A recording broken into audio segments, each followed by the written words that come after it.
Hello दोस्तों, मैं doctor Sanju और आज के हमारे इस वीडियो में मैं आपको बताने वाली हूँ कि प्रेगनेंसी के दौरान पेट के अंदर बच्चे के चारों तरफ जो पानी पाया जाता है जिसको कि एमनियोटिक फ्लूइड बोलते हैं, वो किस काम आता है और किस तरह से वो बच्चे की ग्रोथ के अंदर हेल्प करता है। क्योंकि कई बार आपने देखा होगा कि अगर बच्चे के चारों तरफ पानी कम हो जाता है तो ऐसे में डॉक्टर आपको तुरंत डिलीवरी कराने की सलाह देते हैं, या ऐसे में बच्चे को प्रॉपर न्यूट्रिशन नहीं मिलता है, बच्चे की ग्रोथ के ऊपर इसका इफेक्ट पड़ता है। तो ऐसा इस एमनियोटिक फ्लूइड में क्या होता है और ये क्या काम करता है।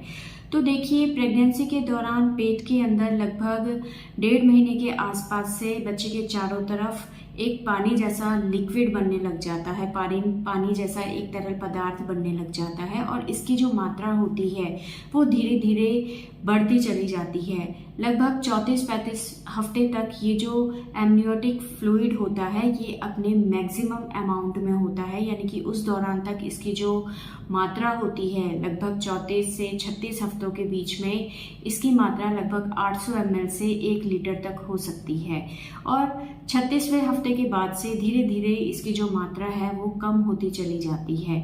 तो अब बात करते हैं कि ये एमनियोटिक फ्लूइड आखिर होता क्या है। तो ये जो एमनियोटिक फ्लूइड होता है ये बच्चे के चारों तरफ पाया जाने वाला एक पानी जैसा पदार्थ होता है जिसके अंदर बहुत सारे न्यूट्रिएंट्स पाए जाते हैं, जैसे कि कार्बोहाइड्रेट, फैट, प्रोटीन, एंटीबॉडीज बहुत सारी होती हैं जो इन्फेक्शन से बच्चे को बचाती हैं। बहुत सारे हार्मोन्स होते हैं, बच्चे का यूरिन इसके अंदर होता है। इसके अलावा बहुत सारे इलेक्ट्रोलाइट्स होते हैं, बच्चे की स्किन इसके अंदर पाई जाती है, बच्चे के जो हेयर होते हैं, छोटे छोटे जो बाल होते हैं वो इस एमनियोटिक फ्लूइड के अंदर पाए जाते हैं।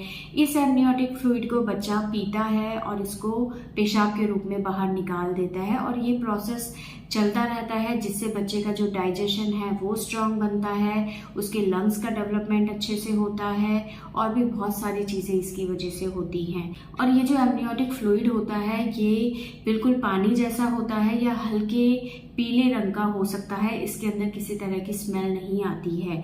और अगर इसका रंग ब्राउन या ग्रीन कलर का हो जाता है तो ये एक सीरियस साइन होता है। इसका मतलब है कि बच्चे ने अंदर लैट्रिन कर दी है, जिसकी वजह से जो इस एमनियोटिक फ्लूइड का कलर है वो हरे या ब्राउन कलर का दिखाई देता है। कई बार डिलीवरी के टाइम पे जब आपका एमनियोटिक बैग फट जाता है और इसमें से ये एमनियोटिक फ्लूइड निकलने लगता है, और अगर इसके अंदर से बहुत तेज स्मेल आती है या ग्रीन कलर का दिखाई देता है, तो इसका मतलब है कि आपके पेट में जो बच्चा है वो खतरे में है, और ऐसे में तुरंत डिलीवरी करानी जरूरी हो जाती है। तो अब बात करते हैं कि ये जो एमनियोटिक फ्लूइड होता है ये क्या क्या काम करता है। तो सबसे पहला, ये जो एमनियोटिक फ्लूइड होता है जिसके अंदर बच्चा तैरता रहता है, ये कुशन का काम करता है।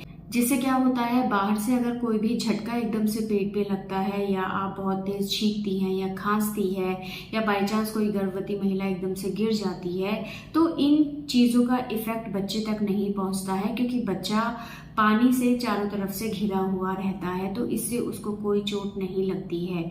दूसरा, ये जो एमनियोटिक फ्लूइड होता है इसके अंदर बहुत सारे न्यूट्रिएंट्स होते हैं, इलेक्ट्रोलाइट्स होते हैं जो बच्चे को न्यूट्रिशन प्रोवाइड कराते हैं। इसके अंदर एंटीबॉडीज होती है जिसकी वजह से बच्चे को किसी तरह का इन्फेक्शन होने का खतरा इससे नहीं होता है। इसके अलावा बोन्स के, मसल्स के डेवलपमेंट के लिए भी ये एमनियोटिक फ्लूइड बहुत ज़्यादा ज़रूरी होती है।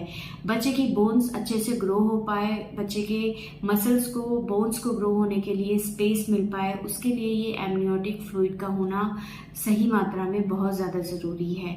इसके अलावा बच्चे के डाइजेस्टिव सिस्टम के डेवलपमेंट के लिए, उसके लंग्स के डेवलपमेंट के लिए भी इस एमनियोटिक फ्लूइड का इम्पोर्टेंट रोल है।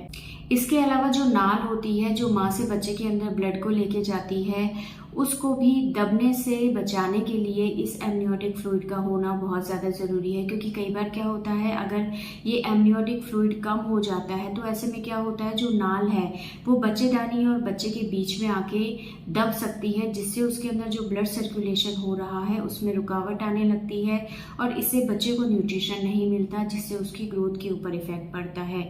इसी तरह से अगर एमनियोटिक फ्लूइड कम होगा तो जो बोन्स है, मसल्स है, उसको ग्रो होने के लिए लिए जगह नहीं मिलेगी। अगर कोई हिस्से पे अगर आसपास के ऑर्गन्स का दबाव पड़ रहा है तो उसकी वजह से हड्डियां जो होती हैं वो टेढ़ी मेढ़ी हो सकती हैं। बच्चे के सिर वाला हिस्सा है वो हल्का सा दबा हुआ दिखाई देता है, क्योंकि अंदर फ्लूइड नहीं होता है और आसपास के ऑर्गन बच्चे के ऊपर दबाव डालते हैं, जिससे अगर कोई हिस्सा दबा रह जाता है लगातार प्रेशर पड़ने की वजह से, तो पैदा होने के बाद बच्चे की हड्डी या वो हिस्सा दबा हुआ या डेविएटेड होता है, यानी कि आड़ा टेढ़ा वो हो सकता है।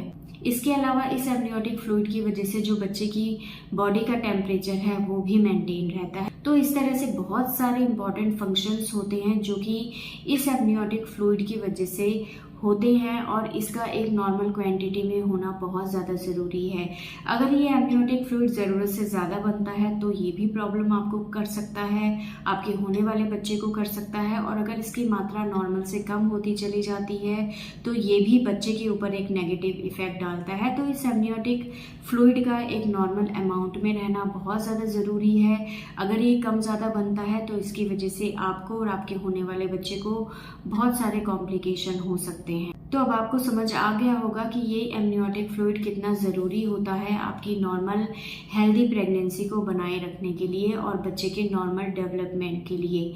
तो दोस्तों ये था आज का हमारा वीडियो। अगर इस वीडियो से रिलेटेड आपके किसी तरह के कोई सवाल हैं जो आप हमसे पूछना चाहते हैं तो आप हमें कमेंट कर सकते हैं, और हमारे आने वाले वीडियोज़ को देखने के लिए हमारे इस चैनल को सब्सक्राइब ज़रूर करें।